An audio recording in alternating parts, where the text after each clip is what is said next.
Welcome to the Careers by Jen podcast, episode 175. On today's episode of the podcast, Jen discusses the subject of career regret and how to cope with it. Here's where my philosophical inclination toward minimalism has served me well. No career, nothing to regret.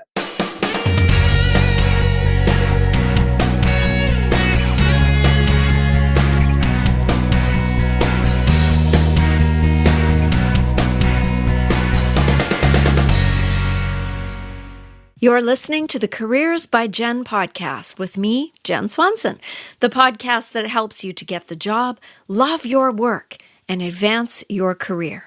Do you find yourself wishing you could rewind and do things over again as far as your career goes? Does this kind of thinking take up a whole lot of your time? Well, you are not alone because career regret is a thing. And so today's episode is all about that. This topic was inspired by one of our podcast fans, Diane Patterson, and I thank her for yet another fabulous suggestion. We are going to dive in and look at how all of this regret and the energy that you devote to it can actually be turned into opportunity. Are you procrastinating? Do you want to start a job search but aren't quite sure where to begin? Is it all just a little overwhelming? At Careers by Jen, we have a 5-day Jumpstart Your Job Search Challenge to help you get unstuck and move toward finding your dream job. Every day for 5 days, you'll receive an email to your inbox that asks you to complete one task. Every task you complete moves you closer toward your goal. The best part about this challenge is that it's absolutely free. Come over to careersbyjen.com and you'll see the 5-day Jumpstart Your Job Search Challenge on the right-hand side of the screen. Click on the image of Jen, sign up with your email address, and you'll be 5 days closer to reaching your goal. Why wait when you can get busy? Visit careersbyjen.com after this podcast. Hindsight can be, insightful, and it can be full of regret, especially in the career realm. One thing we humans are really good at is wishing things were different.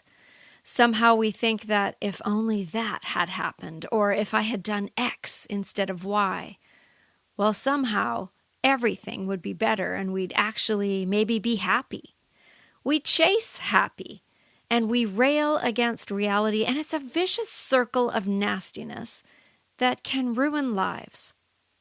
Another thing that happens when we fight what is that we miss the present. And we spend far too much time living in the past, fantasizing about what could have or should have been, instead of recognizing that you are where you are and that it's time to look forward to possibility. Nancy Collier wrote an article in Psychology Today where she talked about how we as a species are overconsumed with our own thoughts, and that most of the time our own thoughts are not relevant or even all that interesting. It's an obsession for many of us. We believe our own thoughts, and it's not productive. I should have gotten promoted. I should have taken that job offer. She should not have been put on that project instead of me. I should have gone back to school. Blah, blah, blah. This kind of negativity breeds resentment and in some cases inspires giving up, which doesn't help anyone, least of all yourself.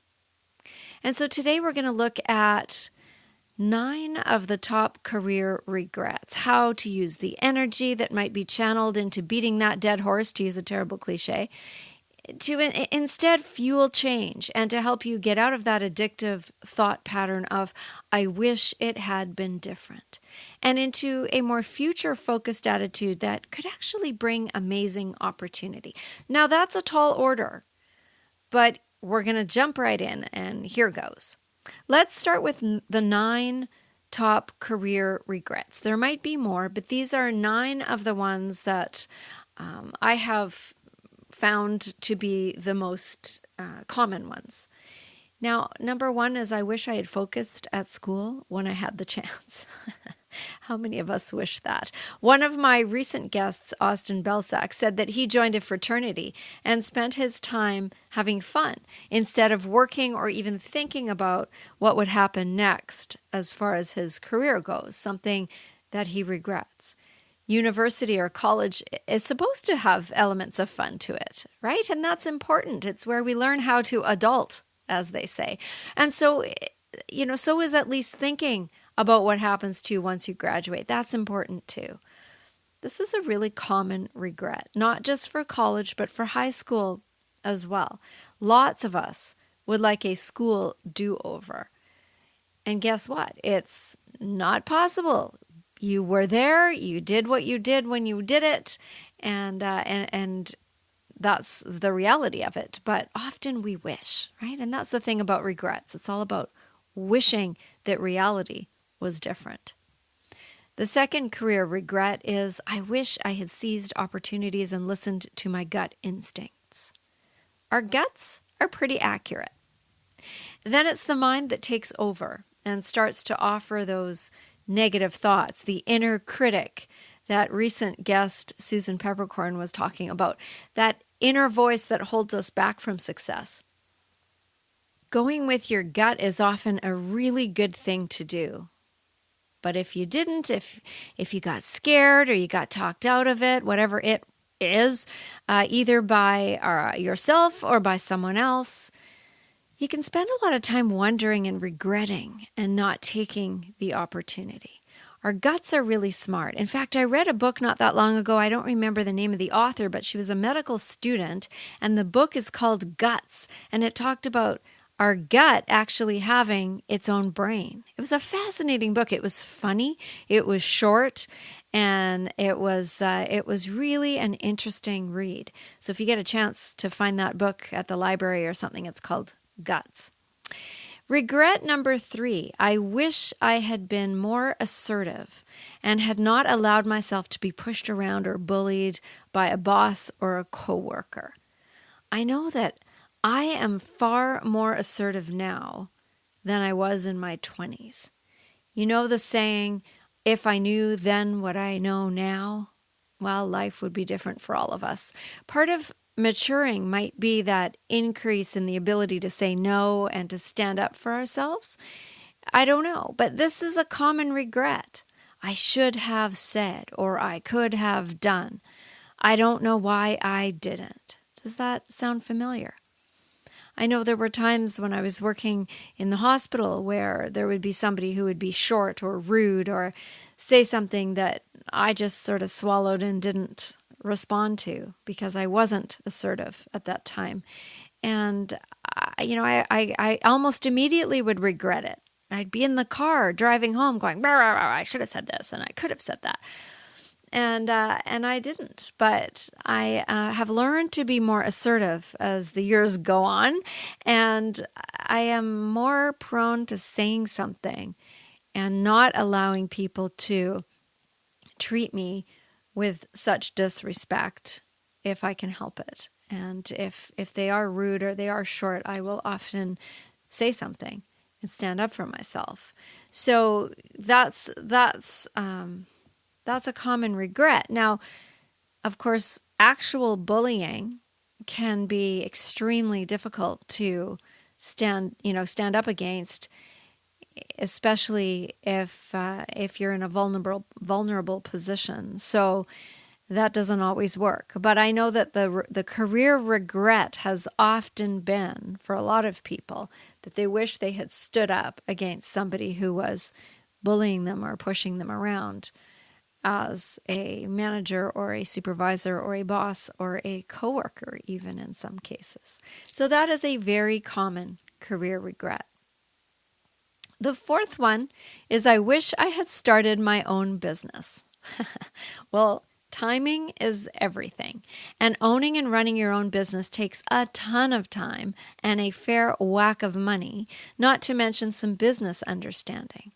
I wish I had started my business 10 years earlier too, but the timing was just not right. I was raising young children. I had hobbies. Do you remember scrapbooking? I used to be a very big scrapbooker. I used to sew. I had a sewing room. I used to make clothing for my kids and costumes. I was working 2 jobs because I've always worked more than one in more than one industry.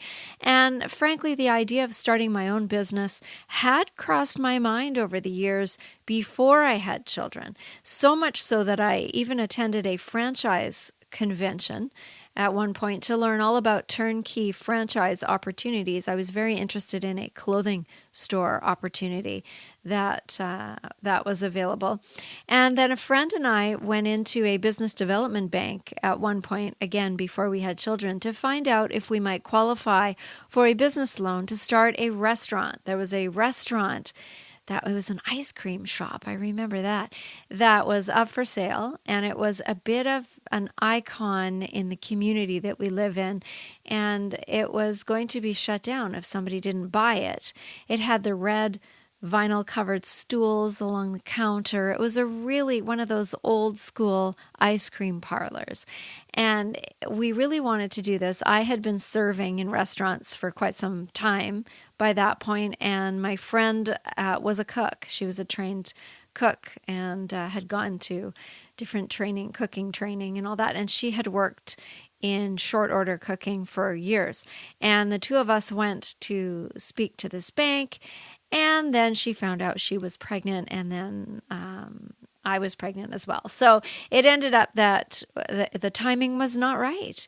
And then that idea passed because owning a restaurant is a very, very difficult career choice because of the hours and all the work that it is. And we ended up giving up on that dream. But starting your own business, often we do wish that is a career regret, and it just wouldn't have worked for me. But for some people, it would have worked, and for some reason they didn't, or they got afraid, or they got talked out of it. So that's a very common career regret. Number 5 is, I wish I hadn't stayed at that job so long. This is such a hard one because sometimes when you are in the middle of something, you just don't have that insight. You don't have that perspective. You can't imagine what different could look like. You don't even maybe have the energy or the courage that it takes to make a move. And so fear, or maybe the feeling of safety or security, or even just the known versus the unknown, keeps you stuck. And often when we do move on and look back, we wonder why the heck we waited so long, because where you end up is far more satisfying than the career or the job that you really were unhappy in. But this regret is a common one because change is hard, and change is often a lot of work. So I know that there are situations where I wish I hadn't stayed so long. And it's a common one. So you might have one of these situations too in your career path that you can look back on now and say, why didn't I do that 5 years earlier? Right? So beating yourself up about it is not all that productive, but we do these things. Number 6 is, I wish money hadn't been my prime motivator. Yes, well, we all need money, and it's hard not to be motivated by it. But as we all figure out eventually, money only goes so far in career satisfaction. If the rest of the situation is not good, if it's a miserable place to work, if it's dehumanizing or demoralizing, or it's making you stressed or physically sick with the pressure, if you have to work such long hours that you don't even see your family, or you lose your family over it, or the career or the job sucks the soul out of you, well, then that's something to think about. This is a tough regret because we learn early on that money can make life more comfortable, and too much money can bring its own set of problems. So this is a real regret. I wish money hadn't been my prime motivator. What career choices did you make? And the why behind it. Did you make the career choice because it was an amazing opportunity, or it was something you were interested in, or was it because you wanted to make a lot of money? And there's nothing wrong with that. Sometimes making a lot of money so that you can then go do something with it would be, is a perfectly acceptable goal. But for a lot of people that are talking about regret and things they wish they had done differently, money being the primary goal, is a big regret. So that's number 6. Number 7 out of our 9 is I wish I had gone into what I wanted to do, not what my parents had dreamed for me. Did you get a degree you can't use or you didn't want in the first place? Did you go into something that someone else thought was a good idea for you, but that was not your passion or your calling?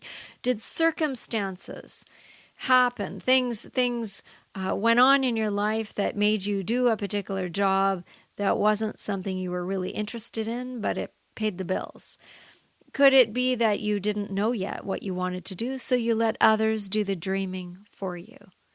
These are all scenarios that I've heard about and that I've met people who have experienced. I know one young man who was studying engineering when all he really wanted to do was study music.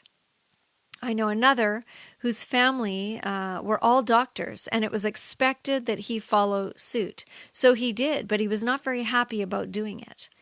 And so he was there fulfilling somebody else's dream, somebody else's wish, and in some cases, somebody else's dictation, because if mom and dad are paying the bill, then to a certain extent, I guess, they feel that they have a right to say what the person can do and can't do, right or wrong.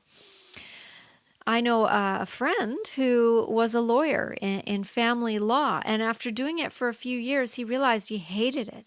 It was too heartbreaking to see the children in the middle of some of these custody battles. And so instead, he decided to give it up. He'd gone to school for years and years and years. He'd passed his bar exam, all the things that he had done. He practiced for a few years and just realized he'd made a terrible mistake. So instead of doing that for the rest of his life, he took over his dad's sign-making business. He went to work for his dad into the family business and joined a community theater group, which is where I met him. He raised his family, and he had a wonderful and far less stressful life than he would have had being a lawyer. So it's not too late to do some dreaming, and it's actually never too late. And even if you did go to school for some training, a certificate, a trade, a degree, something that you no longer are interested in, it's not too late. And learning is never a waste. Learning is never a waste because it rounds you out as a person. So if you find yourself somewhere that you're unhappy with and that you don't want to be, are there opportunities to make a change? We're going to talk about that a little bit later. Let's look at number 8 first. I wish I hadn't taken the first job offer. This is tough too, because when you need a job, when you want a job and someone offers you one, it seems the natural thing to take it. What's hard is when something better comes along really shortly after that you've already committed yourself to the first job. The regret is super clear in hindsight, but not so clear when it's actually happening. So this one is all of these are hard, but this one is particularly hard because you have no way of knowing what could have or might have happened. If you hadn't taken the first job, quite possibly another one would not have come up. And then where would you be? So we can't go back. And again, it's easy to see in hindsight what was going on, and not so easy at all in the midst of it to know whether or not the first opportunity is the right opportunity. Again, I tell you, take a listen to your gut and see. If there are things that don't line up with your values, if there are things that make you uncomfortable about this first offer, if there's a way to hold off and wait and see, then that might be a wise thing to do. Otherwise, you might be joining this group of people who have this regret, and that's, it's the way it is. The 9th one, the last one, is I wish I had nurtured my passion. This one is similar to number 7, doing what someone else wants you to do and not what you want to do. Although nurturing your passion doesn't have to happen just in the context of the workplace. Some people volunteer doing things they are passionate about outside of the workday. Others find ways to enjoy what they love either within the roles that they have at work or or in other ways. So, for example, maybe you are a fantastic planner and you enjoy details and you enjoy organization, but your job doesn't involve planning. Well, maybe you could offer to organize the annual charity golf tournament for your company or something. Or maybe you can offer to organize a wedding shower or a baby shower for one of your coworkers. This is a regret that I know well, not nurturing your passion. I learned to play my favorite instrument, the violin, as a child. I was in a school where everyone played the violin for grade 5 and grade 6. And I only played it for those 2 years because it happened to be part of our music class. Everyone got a violin. That's what we learned how to play, which I thought was brilliant because I love the violin. I particularly love the fiddle. But I only was able to play it for a couple of years before we moved across the country. I no longer had access to a teacher nearby. We couldn't afford to pay for lessons at that stage, and we didn't have a car, so I wouldn't have been able to get to the nearest violin teacher, even if we had been able to afford it. So I didn't play after that, but I did pick up the violin again as an adult, and I went to a music school for a year, and my kids were taking lessons at the same time. My eldest daughter was playing the violin, and my son was playing the big violin that stands on its end, the cello. That's what he said when he was little, when he was choosing an instrument. And I picked up the violin again, but it was so much harder. It was so much harder as an adult. And I actually, in the end, gave it up. It was too much to be working and to be studying and to be raising a family and then to find time to practice. It was really, really difficult. But I wish I had nurtured my passion, and I wish that I could pick up my violin and launch into a fiddle tune right now. I really regret not nurturing my musical self, which is partly why I was so passionate about my children learning to play instruments, which they all can do. And I come from an extremely musical family. Almost everybody in my family can play or sing or perform in some way. And I regret that I didn't choose something and stick with it. But, life is what it is. What passion do you regret not having nurtured? Do any of these career regrets, these 9 that we've just talked about, do any of them resonate with you? Do you see yourself in any of them?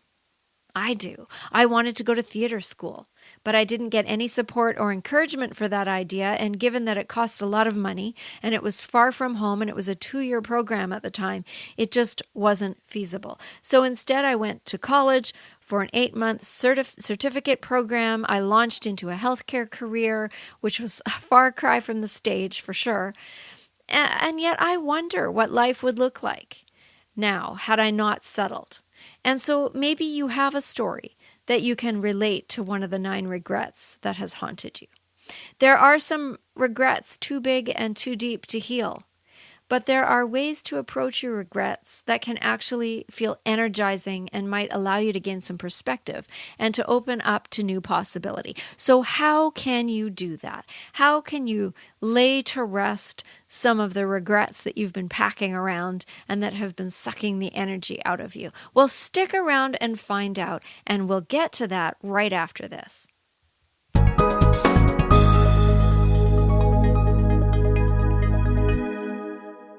Do you want someone to listen? Do you need help setting goals for yourself? Do you want someone to keep you accountable for your progress and to ask good questions that will help to move you toward your success? Have you got a resume that you want reviewed or updated? Do you need help deciding what kind of work you'd like to transition into? If any of these sound like you, I've got some coaching spaces open at Careers by Jen, and I would be happy to work with you to achieve your goals. From a single session resume review to multi-session career or life coaching, there are several packages to choose from. Go to careersbyjen.com, click on online programs, and you will see the coaching packages on the courses page. Select your package and let's get started on your future today. You're listening to the Careers by Jen podcast with Jen Swanson. We're talking today about career regret and how to cope with it. And we've looked at 9 very common career regrets. So now I want to offer you ways to gain some perspective on your regrets and to use all that energy that you waste wishing things were different and instead focus that on what might be possible going forward. One of the main things that is important to pay attention to is whether or not you are repeating something that you regret doing the first time. Are you staying in a job that you hate because the money is good? Are you ignoring your gut instinct still and doing or not doing things because fear is holding you back? What would it take for you to move past the fear and to grab onto that opportunity? For most of us now, career change happens at least a couple of times in our lifetime, if not more. If you are stuck doing something that you don't like, and if you are missing out on what you really want to be doing, what would it take for you to move past the fear and make a change? Change can prevent further regret, and your old regrets are really good learning tools. And so if you can think of the things that you regret career-wise in your past and ask yourself, what can I learn from these things? What is something that I have learned from that experience that I don't want to repeat? Perhaps you're in a position now financially where you can afford to cut back on hours or your income and do something that fulfills a passion or an interest.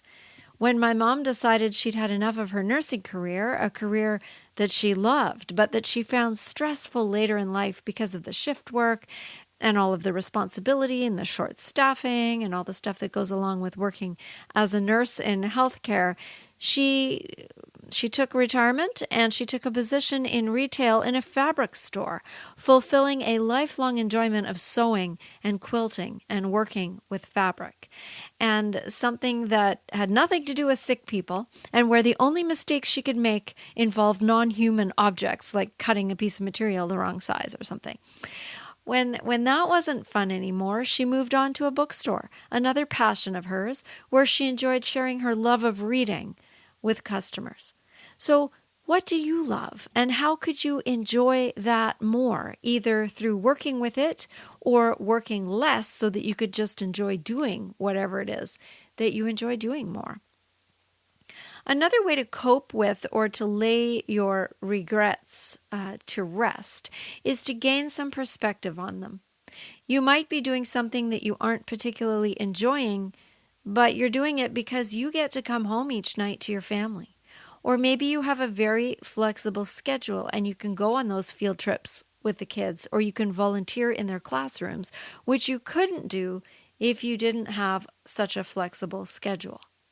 Maybe there are positives about your work that can outweigh or at least balance out the things that are not so great about your work. If you have time, an exercise is to make a list of all the good points and then all of the not so good points and take an inventory of sorts. And you might find that just doing that will help you gain some perspective and lay some of that regret to rest. It's an exercise that won't take you very long, but might be very insightful and help you to feel better about the situation that you are in. Another approach is to try to change even just the language that you use when you're talking about that which you regret. Instead of saying, I should have or I wish I had, try saying, what if instead? What if instead of going into healthcare, I did go to theater school?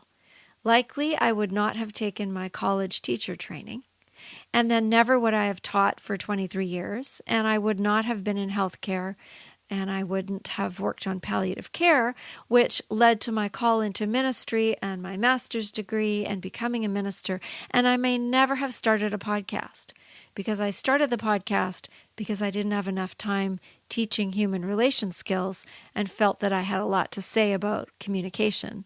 And so Communication Diva was born way back in 2011. And all of these things have been amazing and interesting, and I've learned a lot. And so in the end, I'm glad that I didn't go to theater school. So what if? What if. Gratitude is a good antidote for regret. What if you met your partner at work or because of your career, and what would life have been like if that hadn't happened?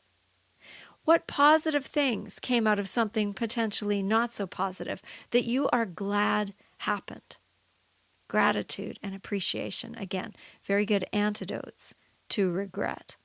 Another great exercise is to enlist the help and the wisdom of your trusted friends or family or even colleagues, and to find out if from them, by brainstorming, what if there is a way to do what you are interested or passionate about within the context of your career or your life? Can your friends, your family, your colleagues help you to imagine that, to brainstorm, to throw around ideas, to dream? Sometimes more heads are better than just yours, and sometimes other people have more perspective when they are looking at your life from the outside. So there may be ways that you can make changes that would allow you to feel much more satisfied than you currently do, and that would allow you to finally lay those regrets aside for good. So explore that with people that you trust and you trust with this information, and that you appreciate and that you respect for their opinions, and then have them help you think this through. It might take an hour over a coffee, right? But it might be something that really helps you to feel more satisfied and invigorates you and inspires you to try something new, or to get outside of your stuckness and to be able to enjoy things and to be able to put away those regrets. Just exploring these ideas might energize you and might lead to new possibility and opportunity. So those are some of the ways to take the regret, to learn from it, to put it into perspective, and then to imagine what you might do that is not repeating the same mistakes over again, but that is pushing yourself a little bit, with the help of friends and colleagues if you need it, to explore opportunities that will help you to actually feel happy, feel satisfied, feel energized, feel inspired, and feel motivated to get up and go do that thing that you would like to do each day. I hope this episode has helped you to know that although we all regret things in life, how we react and look at them later is in our control, and that sometimes regret can lead to new and interesting choices. That's what I have for you today. Thank you so much for listening. You've been listening to Careers by Jen with Jen Swanson. If you like what you heard, please share this. You know, if every single person listening today shared this episode with just one friend, our audience would be twice as big just like that. And the more people we can help with our content, the better. So help out a friend and help grow our audience by sharing this show with someone you know who would benefit from the content. If you haven't subscribed yet, please do that, and together we can make a difference. Until next time, take good care.